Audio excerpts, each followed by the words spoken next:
BLM Kerala, Tamil Nadu, Pondicherry. ഗൃഹസന്ദർശന പരിപാടിക്ക് മാർഗരേഖയുമായി CPIM.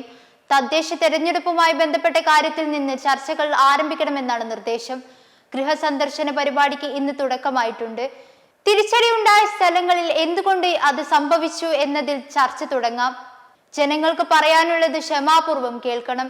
തെറ്റായ കാര്യങ്ങൾ പറഞ്ഞാലും പ്രാധാന്യമുള്ള വിഷയം എന്ന നിലയിൽ കേൾക്കണം.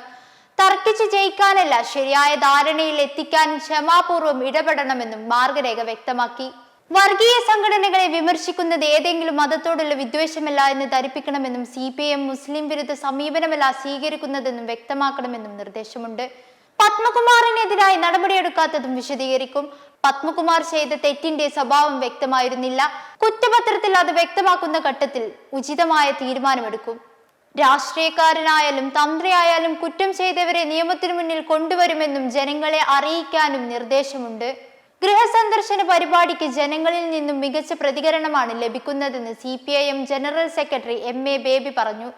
CPIM-നും LDF-നും ഈ ത്രിതല പഞ്ചായത്ത് തെരഞ്ഞെടുപ്പിൽ ഉദ്ദേശിച്ച തരത്തിലുള്ള വിജയമുണ്ടായില്ല. പല സ്ഥലത്തും തിരിച്ചടികൾ ഉണ്ടായി. ഉത്തരേന്ത്യയിലെ ക്യാഷ് കൊടുത്ത് വോട്ട് വാങ്ങുന്നത് പോലുള്ള ജനാധിപത്യ രീതിയിൽ കേരളത്തിലേക്ക് RSS കൊണ്ടുവരികയാണ്.